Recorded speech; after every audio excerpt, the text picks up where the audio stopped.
In the hushed wood-paneled sanctuary of the Obsidian Club, New York's bastion of old money and new power, some names were curses spoken in whispers. One name, however, was a thunderclap. Julian Thorne. As the sole heir to the real estate empire of the notoriously ruthless Marcus Thorne, Julian didn't just walk into a room, he occupied it, sucking the very air from the lungs of those who served him. His cruelty was a sport, his arrogance a shield, and his power, borrowed though it was, felt absolute. For years, he was an apex predator in a jungle of crystal and starched linen, his satisfaction measured in the number of careers he could immolate with a single, bored complaint. But predators, for all their power, are creatures of habit. They build their dominance on the expectation of fear, on the certainty that their prey will scatter. What happens then when one person refuses to run? What happens when a quiet waitress, a woman with eyes that see more than just the surface and a spirit forged in loss, simply refuses to be afraid? This isn't a story about a revolution. It's about the slow, methodical dismantling of a tyrant, one perfectly delivered plate at a time. The air inside the Obsidian Club smelled of history. It was a complex, layered scent, a foundation of worn leather from the century-old banquettes, a heart of beeswax from the meticulously polished mahogany walls, and a top note of something metallic and sharp. The smell of ambition. For Isabel Izzy Rossi, it was the scent of survival. Just 6 months ago, she'd been Dr. Rossi, or close to it. She'd been navigating the dusty archives of the Met, her life's passion culminating in a doctoral dissertation on the provenance of Renaissance artifacts. Her world had been one of careful research, quiet libraries, and the thrilling pursuit of truth hidden in the brushstrokes of a master or the faded ink of a 500-year-old ledger. Then her mother's illness, a cruel and swift thief, had stolen everything: her focus, her funding, and finally her mother. Now drowning in a sea of medical debt, she was adjusting the stiff, unforgiving collar of a uniform that cost more than her last semester's textbooks. Her first week was a masterclass in unspoken rules. Water glasses were to be filled to precisely 3/4 of an inch below the rim. The house silverware, heavy sterling from the 1890s, was to be polished twice daily, even if unused. A guest's sigh was to be interpreted, their needs anticipated before they were ever voiced. But the most important rule wasn't in the leather-bound employee manual. It was delivered by a veteran waiter named Samuel, a man whose weary eyes had seen generations of the city's elite come and go. He was carefully decanting a bottle of Bordeaux, his movements a practiced, graceful ballet. "You see that table in the corner?" he murmured, his voice low, nodding toward the prime alcove that offered both discretion and a panoramic view of the entire dining room. "Table 1. We call it the gallows. The king holds court every Wednesday," Samuel continued, his gaze distant. "Be grateful you're not on this station tonight." Izzy followed his gaze. The table was currently empty, a single white rose in a silver vase standing as its sole occupant. "The king?" "Julian Thorne," Samuel said, the name leaving his lips like a piece of poison. He finished pouring the wine, his hand impossibly steady. "Son of Marcus Thorne. You know, Thorne Properties. The man who owns half the skyline." Izzy knew the name, of course. Marcus Thorne was a titan, a brutal force of nature in the city's real estate market. His son, however, was famous for a different reason. He was a constant feature in the society pages and gossip blogs, a figure of immaculate tailoring and public tantrums. "He is our most important and most dangerous patron," Samuel went on, wiping a single drop of wine from the lip of the decanter. "Do not speak to him unless he speaks to you first. Do not make suggestions. If he tells you the sky is green, you agree. One mistake, one look he interprets as disrespect, and he will not rest until he has you fired and blacklisted from every fine dining establishment in the tri-state area. He enjoys it." A knot of anxiety tightened in Izzy's stomach. She had dealt with demanding professors and arrogant museum curators, but this sounded like a different species of difficult. "Is he really that bad?" Samuel gave a short, bitter laugh. 2 months ago, we had a new sommelier, a kid from France, brilliant, knew more about wine than I'll ever forget. Julian asked for a recommendation. The kid suggested a Burgundy, A fantastic bottle. Perfect pairing. Julian took one look at the label and sneered. Said he wouldn't use it to clean his shoes. He claimed the kid was mocking him, offering him something provincial. He demanded the manager fire him on the spot. Right here. Samuel tapped the polished floor with his shoe. The manager had no choice. Julian watched the kid pack his things, a little smile on his face the whole time. The story landed like a stone in Izzy's gut. This wasn't a demanding customer. This was a sadist. In her old life, she had dedicated herself to uncovering truths hidden by time. Now she was being told to bow her head to a lie, to agree that the sky was green simply because a bully demanded it. At precisely around 1 p.m., a chill seemed to sweep through the room. The maitre d', a man named Charles, who normally exuded an unflappable calm, stiffened almost imperceptibly. Julian Thorne had arrived. He was tall, with the lean, predatory grace of a wolf. His dark hair was perfectly styled, and he wore a custom-tailored suit that probably cost more than Izzy's car. But it was his eyes that commanded attention. They were a pale Arctic blue, and they swept across the room with an air of profound boredom and instant judgment. Every member of the staff, Izzy noticed, seemed to shrink as his gaze passed over them. He was a man who expected the world to kneel, and the world, for the most part, obliged. Izzy was assigned to a station blessedly far from Table 1, a small mercy on a night fraught with tension. For the first hour, she lost herself in the rhythm of service, her movements becoming more confident as she focused on her own tables. Yet she was acutely aware of Julian Thorne. She could hear the sharp, cutting tone of his voice, a weaponized baritone that sliced through the polite murmur of the dining room. He didn't need to be loud. His power was in his dismissiveness. He sent back his old-fashioned because he claimed the orange peel was cut a millimeter too thick. He complained that the faint scent of a nearby table's truffle pasta was an olfactory assault. Each complaint was a small jab, a way of reminding everyone around him of his absolute authority. The main event, however, came during the dessert course. A young busboy, barely out of his teens, was clearing a nearby table. As he lifted a heavy tray laden with dishes, he momentarily lost his footing on the plush Persian rug.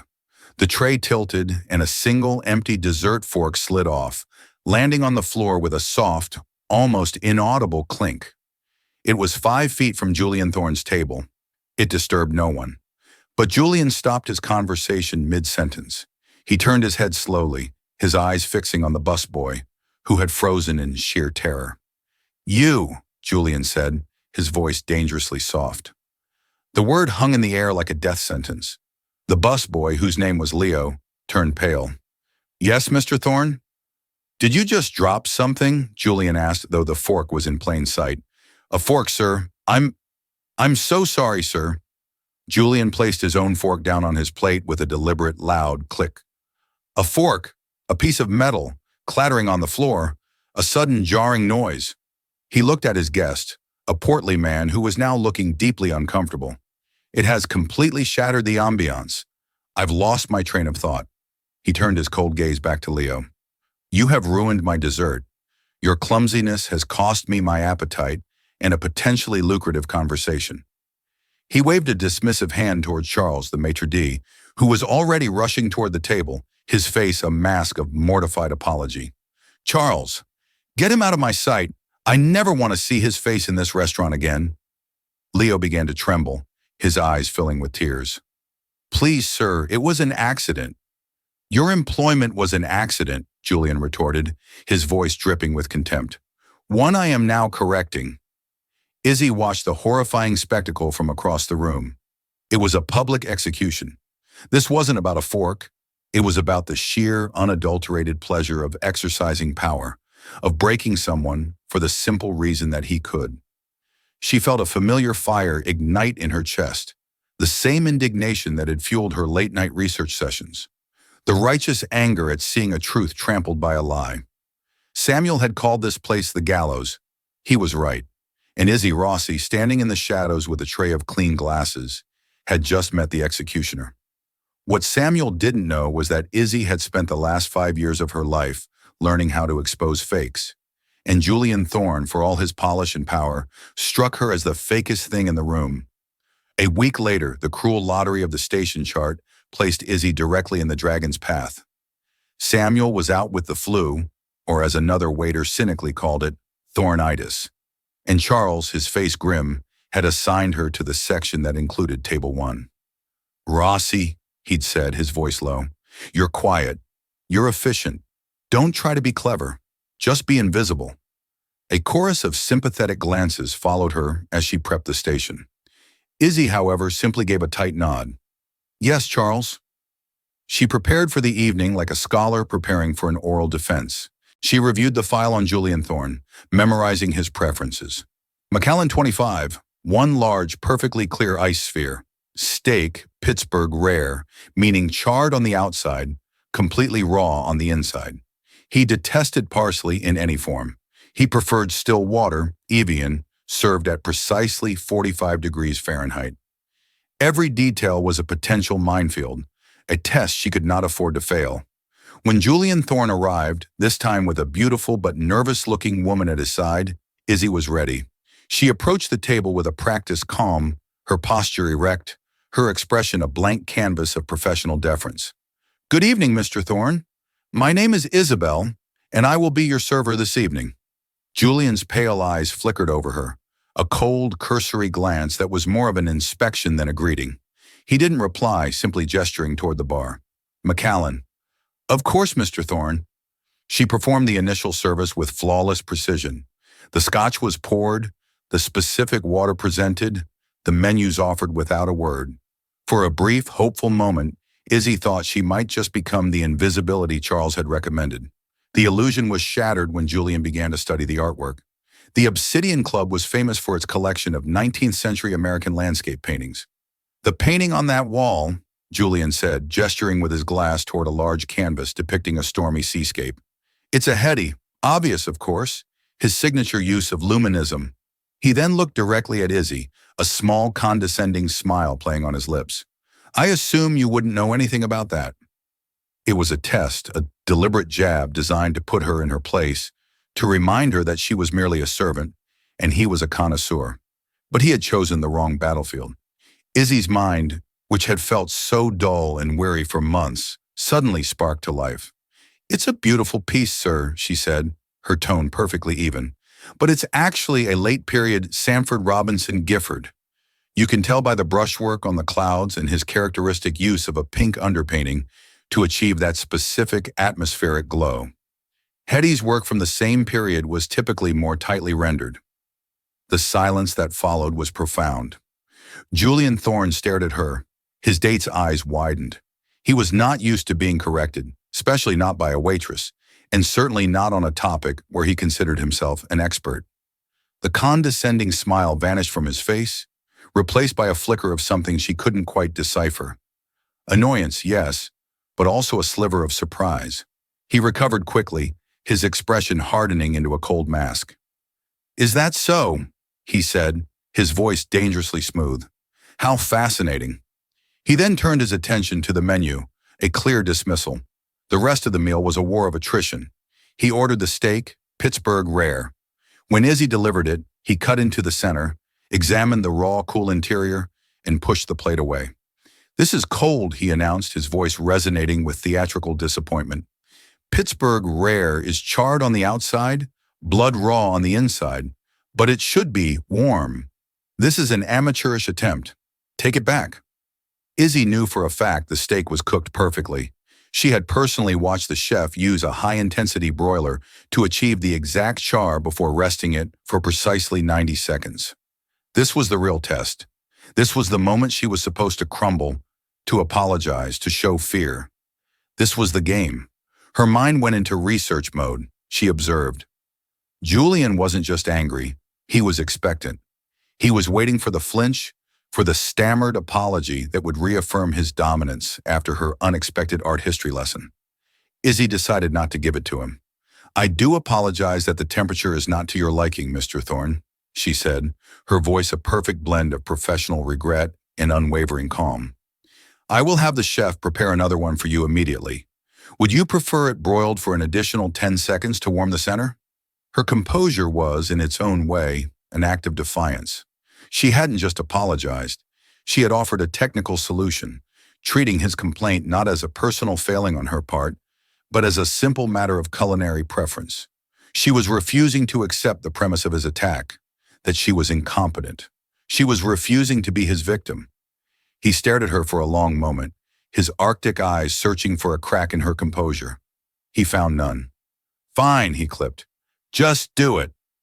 She returned with the new steak, which he ate without another word, his silence more menacing than any complaint.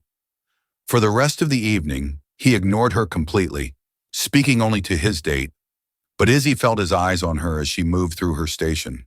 It was the look of a predator that had cornered its prey, only to find that the prey wasn't behaving as expected. He had tried to draw blood and had been met with a placid, unyielding surface. As they were leaving, Julian paused beside her while his date walked ahead. He didn't look at her, but spoke in a low, venomous voice. "That was a clever little performance.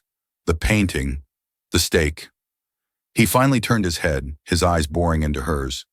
"Enjoy your job, Isabel. You won't have it for much longer." The threat was naked, a promise of retribution. But as Izzy watched him walk away, she wasn't afraid. She was intrigued. Julian Thorne's power, she realized, wasn't just in his father's money. It was built on a carefully constructed facade of superior knowledge and unassailable authority. And Izzy Rossi, who had spent years identifying forgeries, had just spotted a fake. His confidence was a lie, and now she had to find the proof. The encounter with Julian lit a fuse in Izzy. This wasn't about revenge. It was about survival. He had declared war, and she had to arm herself. In her academic life, she had learned that the most imposing figures often had the most fragile foundations. You just had to know which thread to pull. Her investigation began not with a laptop, but with her eyes. She started to watch Julian Thorne, not as a server, but as a researcher studying a subject. He was a creature of routine, always at the same table, always with the same drink, and he always wore the same piece of jewelry, a heavy gold signet ring on his right pinky finger. It was ornate, clearly antique, with a deeply carved crest of a snarling wolf's head. It didn't match his modern, minimalist aesthetic. It seemed out of place, a piece of costume. She started her research in the place she knew best, the library. During her afternoons off, she traded her waitress uniform for her old life, surrounding herself with books on heraldry and antique jewelry. She sketched the ring from memory, focusing on the specific design of the crest. After days of searching through dusty reference books, she found it. The crest belonged to the Di Volpe family, a line of minor Italian nobles from Siena who had died out in the late 18th century. They were known for two things: their ferocious political ambition and their rumored collection of illicitly acquired artifacts. The last historical record of the ring placed it in a private collection in Florence in the 1920s, after which it had vanished, presumed lost during the Second World War. It was not a Thorne family heirloom. So where did Julian get it? This question led her to the digital archives. She started searching for high-end private auction records, cross-referencing them with sales of unprovenanced antiques. It was a painstaking process, like looking for a single brushstroke in a gallery of thousands of paintings. She spent hours scrolling through encrypted auction sites and shadowy art world forums. Then she found a breadcrumb, a veiled reference on a dealer's blog to a private sale in Geneva 5 years ago. The sale was hosted by a man named Alistair Finch, a dealer known for his discretion and his talent for making problematic items disappear and reappear with new, clean histories. The blog mentioned a lost Sienese relic being the star of the auction. Izzy felt the familiar thrill of the hunt. She started digging into Alistair Finch. Publicly, he was a respectable art consultant. Privately, according to whispers in the art crime world she knew how to listen to, he was a fence, a high-class launderer of stolen art and artifacts. If Julian Thorne had bought the ring from Finch, it meant he was either a fool or he was knowingly dealing in the art world's black market. While she was digging into the past, Julian was actively trying to destroy her present. He became a fixture at the Obsidian Club, always requesting her section. Each visit was a new form of psychological torture. He would quiz her on the vintage of a wine he knew they didn't have. He would accidentally spill a glass of water and watch her clean it up. He would hold long, loud phone conversations about his immense wealth and power, while she stood by the table, forced to wait. The other staff watched with a mixture of fear and pity. "Just quit," Samuel advised her one night in the staff kitchen. "It's not worth it. He's going to break you." "If I quit, he wins," Izzy said quietly, polishing a wine glass with fierce precision. "He doesn't get to win." Her calm defiance only fueled Julian's obsession. He couldn't understand it. He had built his identity on the fear of others. Her refusal to be afraid was an insult he could not tolerate. If he couldn't break her with psychological games, he would have to escalate. He would have to ruin her publicly. The attack came on the most important night of the month. Julian was hosting a dinner for a group of Japanese investors. This wasn't a social call. It was a high-stakes business deal, a chance for Julian to finally step out of his father's shadow by securing funding for his own signature project. He needed to appear powerful, sophisticated, and in complete control. Izzy knew he would use the opportunity to stage his masterstroke. The evening was tense.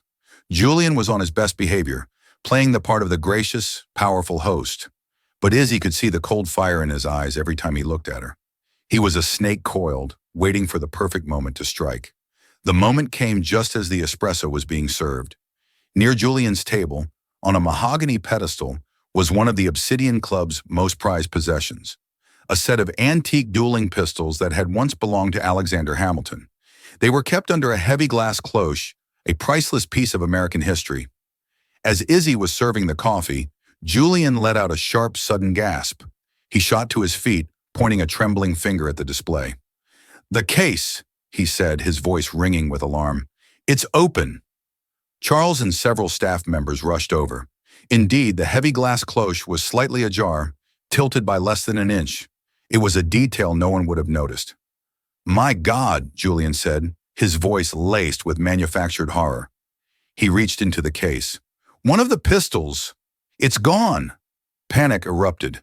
The investors looked shocked. Charles's face went white. The Hamilton pistols were the club's crown jewels, insured for millions.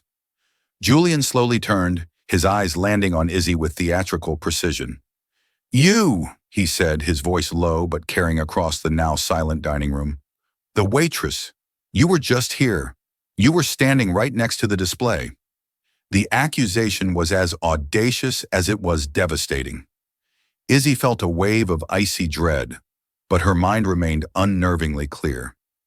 "Stay calm. Observe. This is a performance." "Mr. Thorne," she said, her voice steady despite the frantic beating of her heart, "I haven't been near that display case all evening, except to walk past it."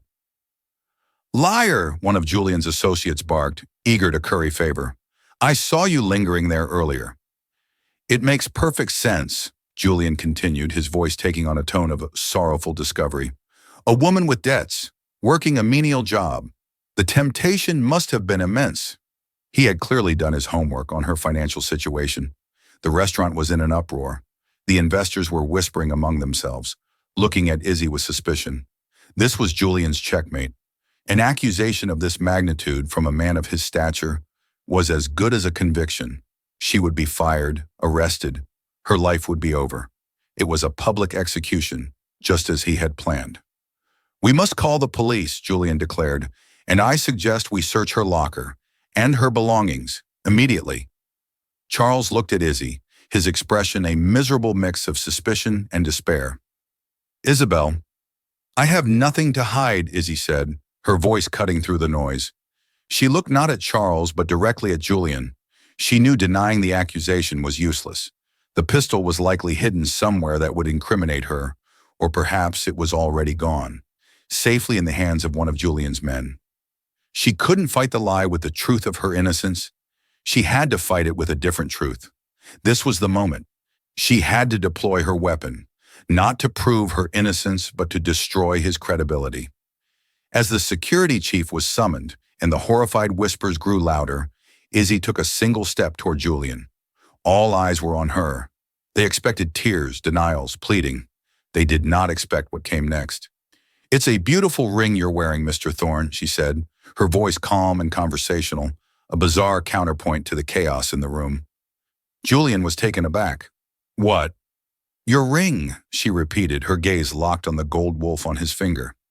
The de Volpe family crest, a Sienese family from the 17th century. It's a magnificent piece.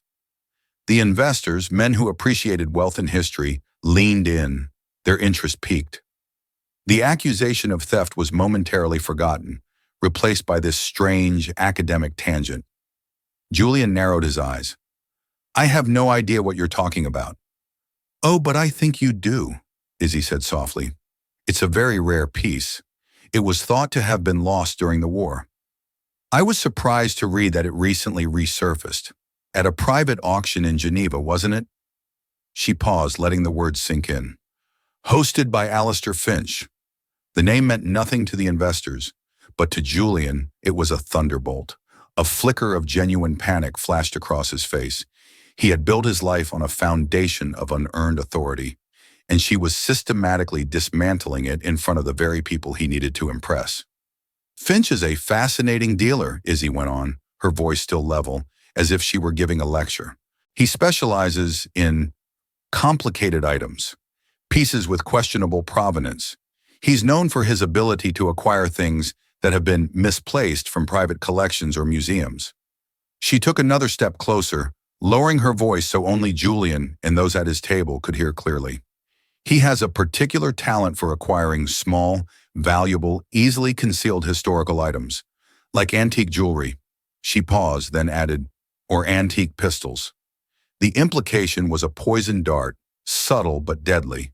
She had not accused him of anything. She had simply drawn a line connecting his rare, questionably acquired ring to the type of crime that had just been committed. She had painted him not as a victim, but as a man who moves in the same shadowy world as thieves. Julian was speechless. The script he had so carefully written was in flames. He was supposed to be the hero, unmasking the lowly thief. Instead, he was being implicitly linked to a world of black market dealings. His investors were now looking at him with new calculating eyes. Was this powerful young heir actually just a common thug playing dress-up? The trap he had set for her was now closing around him. His composure, his most valuable asset, was gone. He looked rattled, guilty. This is absurd, he stammered, his voice losing its imperious edge. It was then that Charles, the maitre d', who had been overseeing a frantic search of the immediate area, called out, "We found it!" A busboy had discovered the pistol. It hadn't been in Izzy's locker or her bag. It had been carefully tucked inside the decorative urn of a large potted plant, just a few feet from Julian's table, a place anyone, including Julian himself, could have easily dropped it. The entire scene collapsed into a farce. Julian's dramatic accusation now looked like a hysterical, paranoid overreaction. The tension in the room didn't just dissipate, it curdled into a thick, palpable wave of social embarrassment directed squarely at him. He hadn't looked powerful, he had looked foolish. Without another word, Julian turned and strode out of the restaurant, his investors and associates trailing awkwardly in his wake, the billion-dollar deal almost certainly dead in the water. He hadn't just failed to frame Izzy. He had publicly humiliated himself in the process. Charles looked at Izzy, his face a cocktail of awe, confusion, and terror. He didn't understand exactly what had happened, but he knew he had just witnessed a masterclass in psychological warfare. Izzy let out a breath she hadn't realized she was holding. Her legs felt shaky, but her mind was sharp. She had met the dragon's fire not with fire of her own, but with a cold, hard fact. She had used his own desperate need for legitimacy as a weapon against him. And in Julian Thorne's world, where perception is everything, being made to look like a fool was a fate far worse than death. The fallout from the pistol ploy, as the staff quickly dubbed it, was seismic. The story spread through the city's service industry like wildfire. A waitress at the Obsidian Club had faced down Julian Thorne and won. Izzy became a quiet legend. The fear the staff felt toward Julian Thorne was now replaced by a simmering contempt. He had been exposed not as a king, but as a petulant child in a very expensive suit. Julian predictably vanished. Table 1 remained empty for weeks. The relief was so profound it was almost a physical presence in the room, but Izzy knew it was merely the eye of the storm. A man like Julian Thorne did not accept defeat. Humiliation would not chasten him, it would ferment into a black, poisonous rage. He would be plotting a revenge that was not public and theatrical, but silent and final. Izzy knew she had won a battle, but the war for her survival was far from over. It was time to find the kill shot.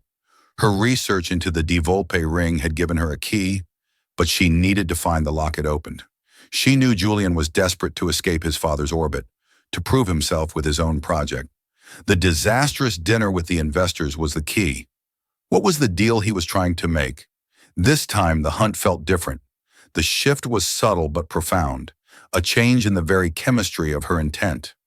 Her previous research into Julian had been an act of defense, a desperate scramble to find armor against an impending attack. This was offense. This was the turning of the tide. It was no longer about self-preservation. It was about justice, a quiet and methodical dismantling of the man who had tried to break her. The fear was gone, replaced by a cold, clear focus, the same scholarly intensity she once reserved for uncovering the secrets of long-dead artists. Julian Thorne was now simply her subject, her final, most compelling dissertation. In the quiet solitude of her cramped apartment, surrounded by stacks of art history books that seemed to belong to another life, she reactivated her old university library credentials. The laptop's glow cast long shadows on the walls, creating a stark contrast between her humble surroundings and the glittering, high-stakes world she was about to breach. The remote portals flickered to life, granting her access to the digital fortresses of the financial elite. LexisNexis, with its cold, hard archives of legal filings. Bloomberg, a river of real-time data and insider news. She was a ghost in the machine, a waitress from the Obsidian Club slipping unnoticed through the firewalls of power. Her search was specific. She ignored the vast, sprawling empire of Thorne Properties, the monolithic entity controlled by the iron will of Marcus Thorne. She was looking for the son, not the father. She hunted for the outliers, the small, independent ventures registered to Julian alone. For hours, she waded through a sea of digital noise. Minor investments, shell corporations for his luxury cars, the kind of financial detritus a rich man's son accumulates. There were dead ends, encrypted files, and frustratingly opaque holding companies. But Izzy was patient. She knew that truth, like a masterpiece hidden beneath a clumsy overpainting, always leaves a trace. Then she found it. It was buried in an architectural trade publication, a glossy feature on up-and-coming urban renewal projects. The project had a name born of pure hubris, the Julian. It was a boutique hotel and luxury residence planned for a historically protected district in Soho, a sleek, brutalist tower of glass and steel designed to dwarf the charming 19th-century cast-iron buildings that defined the neighborhood. The article featured digital renderings of the proposed hotel, a cold, sterile monument to wealth that clashed violently with its surroundings. It was an act of architectural narcissism. Deeper in the article, she found the crucial detail, a quote from Marcus Thorne himself, dismissing the project as a son's folly and a vanity project, publicly distancing his own brand from his son's ambition. This was it. This was not just a building. It was Julian's rebellion, his desperate, singular attempt to carve his own name into the skyline his father owned. This was his one shot at glory, and his father had already declared it a joke. The project, she quickly discovered, was a catastrophe. It was bleeding money mired in a swamp of zoning disputes and legal challenges from a coalition of fierce preservationist societies. He was being blocked at every turn. To break the stalemate, he needed a massive, immediate influx of outside capital, the kind of capital he had been trying to secure from Mr. Tanaka and the Japanese investors. He needed a win, and he needed it now. Izzy's focus narrowed. She pivoted from news archives to the city's public planning and finance databases, pulling the project's full proposal. She scrolled through hundreds of pages of financial projections, engineering reports, and architectural plans. Her eyes, trained to spot the slightest inconsistency in a brushstroke or the subtle forgery of a signature, scanned the documents with a forensic intensity. And then she saw it. The anomaly was buried in a dense appendix on property acquisitions. The entire financial viability of the Julian hinged on the acquisition of a small, unassuming, adjacent brownstone. Without it, the hotel's proposed footprint was unworkable, violating multiple zoning codes. According to the proposal, the building was owned by a shell corporation registered in Delaware, Viridia Holdings, LLC. In the document packet, Julian had included a signed and notarized letter of intent from Viridia's president, agreeing to sell the property at a price so far below market value it was practically a gift. This single deal was the linchpin, the miracle that made the entire failing project suddenly look profitable to outside investors. Izzy's heart began to hammer against her ribs. She leaned closer to the screen, zooming in on the scanned image of the letter. Everything about it felt wrong. Her instincts, honed by years of sniffing out fakes, were screaming. The signature of the company president was a little too perfect, the notary stamp a little too clean, but it was the paper itself that caught her eye. Even in the digital scan, she could see the texture, the subtle weave of the fibers. It was a modern, high-end linen stock. It was beautiful, expensive, and completely, utterly wrong. She needed proof. A hypothesis, no matter how strong, was not a weapon. She needed an inside source, someone who had held the physical document in their hands. And she had one. Mr. Kenji Tanaka, the quiet investor with a passion for antique maps. He was shrewd, he was observant, and most importantly, he had already seen the cracks in Julian's facade. Taking him into her confidence was a monumental gamble. If he reported her to Julian, her life would be forfeit. But as she considered the alternative, living under the constant threat of Julian's retaliation, she knew it was a risk she had to take. She requested a meeting, using the pretext of a rare portolan chart she'd seen at an upcoming auction. They met in the hushed, sun-dappled lobby of the Carlyle, a world away from the clatter of the Obsidian Club's kitchen. The air smelled of old money and fresh lilies. Izzy, in a simple dress she'd bought from a consignment shop, felt like an imposter, but her voice, when she spoke, was steady. After a few minutes of polite conversation about cartography, she made her move. It was a delicate, diplomatic dance. She wasn't asking him to betray a confidence, merely to aid her in a point of academic curiosity. "Mr. Tanaka," she began, her voice low, "during your meeting with Mr. Thorne, you were presented with a great deal of paperwork. I am sure it was overwhelming, but one document. I have a professional curiosity about it. The letter of intent from Viridia Holdings concerning the adjacent property." Tanaka, a man whose face was a mask of polite inscrutability, raised an eyebrow. He had been deeply suspicious of Julian's entire presentation, sensing more arrogance than substance. "I recall it," he said. "It was the cornerstone of his valuation." "Exactly," Izzy said. "I was wondering if you happened to notice the physical object itself, the paper it was printed on." He looked at her for a long, silent moment, his dark eyes searching hers. He saw no greed, no malice, only a scholar's intense focus. "It was unusual," he said slowly, his words measured.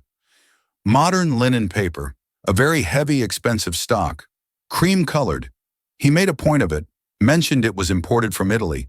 He seemed to think it denoted importance." Izzy felt a jolt of triumph, cold and sharp. "Thank you, Mr. Tanaka. You've just confirmed it."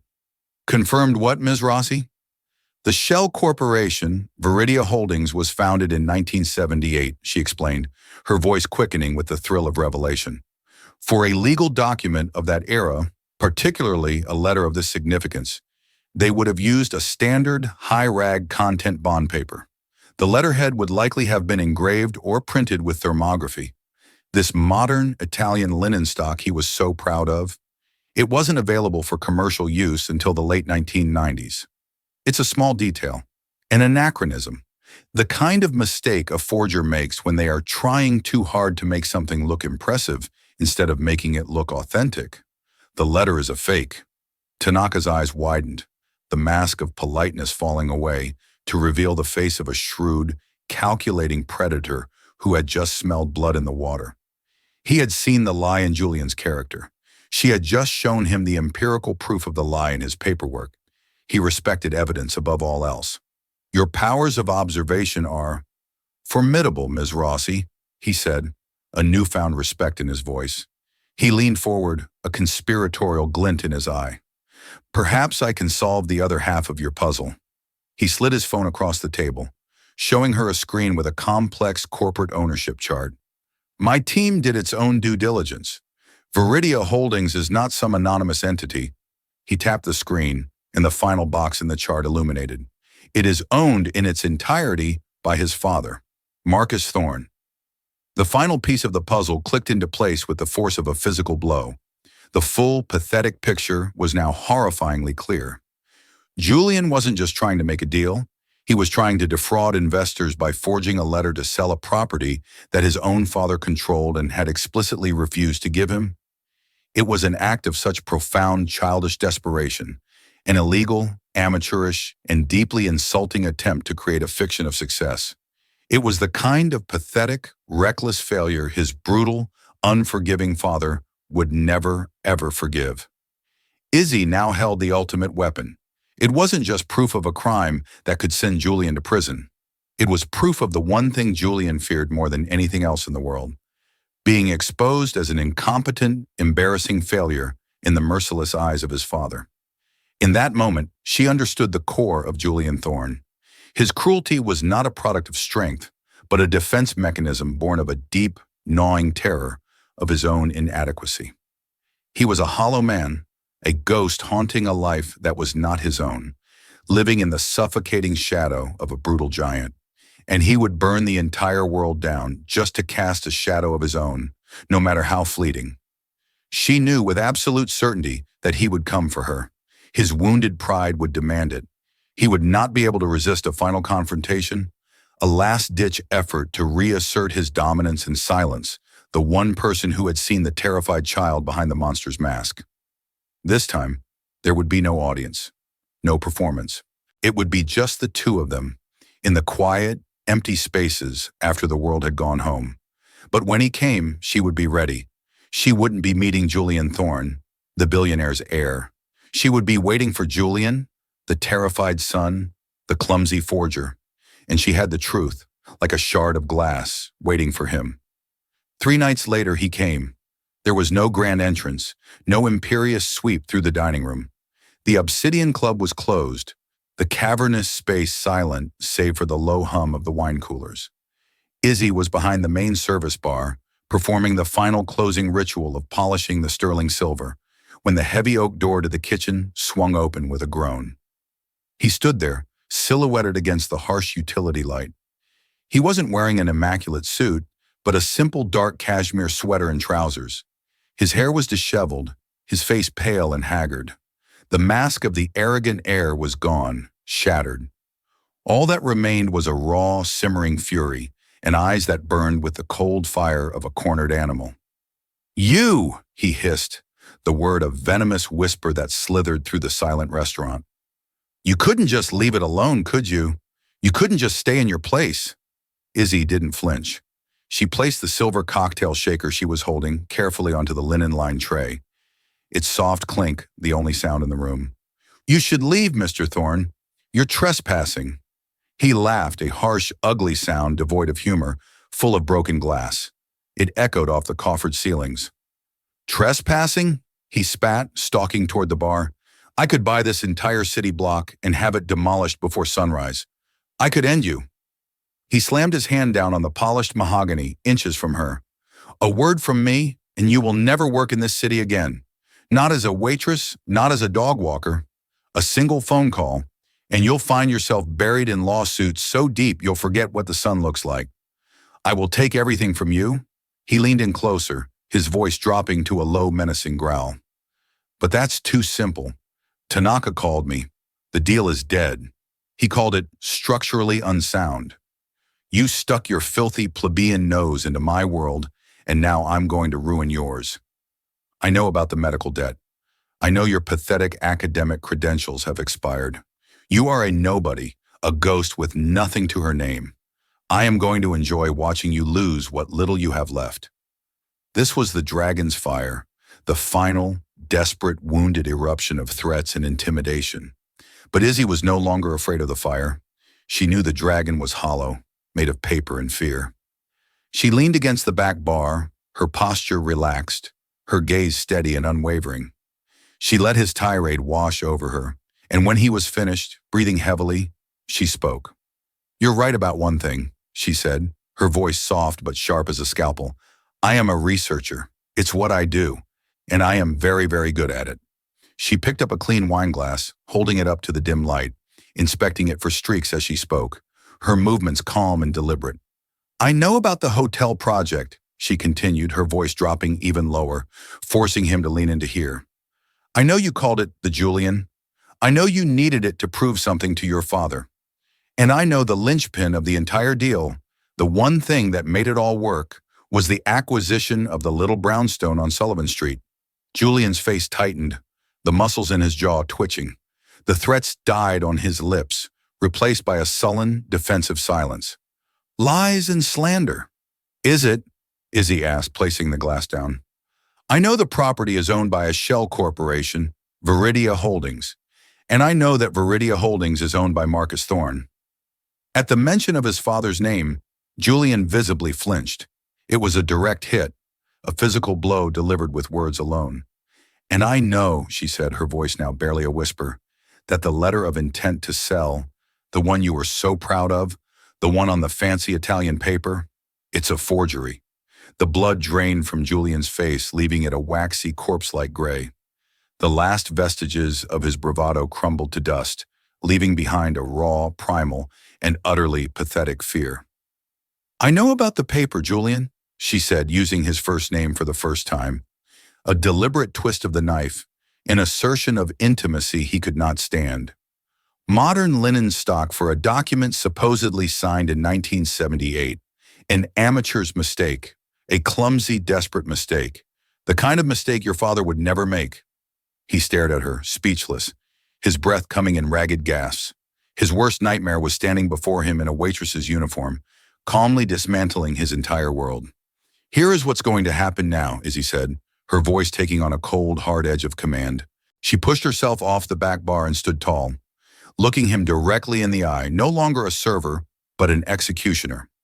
"You are going to walk out of this restaurant. You are never going to come back. You are going to forget my name and the names of every single person who works here. You will not harass us, threaten us, or interfere in our lives in any way, ever again." She let the terms of his surrender hang in the dead, silent air of the restaurant.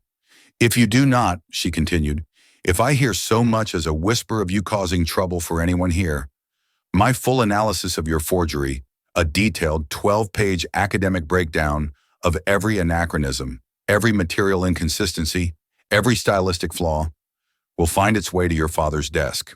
I won't send it to the police. I won't send it to the district attorney. I will send it directly to Marcus Thorne, and he will see in excruciating detail what an incompetent failure his only son turned out to be." She saw the utter terror in his eyes.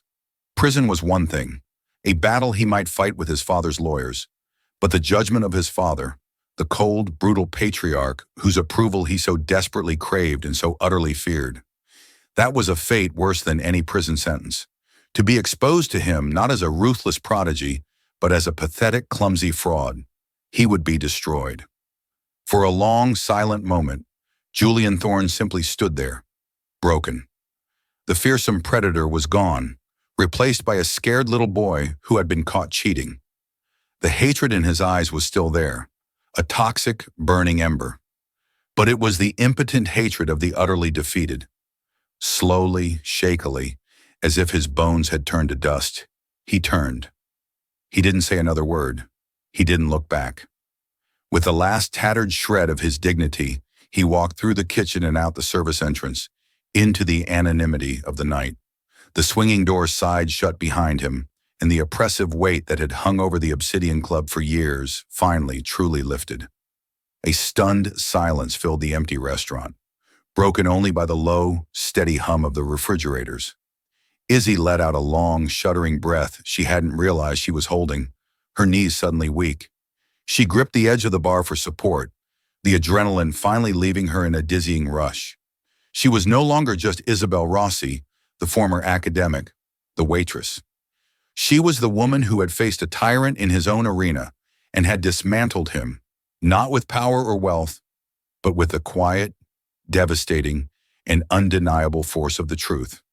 A few weeks later, a flat, rectangular package wrapped in brown paper arrived for her at the restaurant. Inside was a magnificent, hand-colored antique map of Siena from the 17th century. Tucked into its folds was a simple, elegant business card, Kenji Tanaka, Acquisitions and Provenance. With the card was a handwritten note on crisp, formal stationery. Ms. Rossi, it read, true value is often hidden by a poor facade. I have a permanent opening for a head of research. Your unique talents are wasted here. The job is yours if you want it. Izzy carefully rolled up the ancient map, its fragile paper cool beneath her fingertips. She looked around the quiet, elegant dining room of the Obsidian Club. It had been her sanctuary and her battlefield, a place she had entered simply to survive. She had ended up fighting for more than just herself. She had fought for the quiet dignity of all the people who lived in the shadows of men like Julian Thorne. She smiled, a small, genuine smile that reached her eyes for the first time in what felt like a lifetime. The reign of terror was over, and her own reign, the quiet, meticulous pursuit of the truth, was just beginning.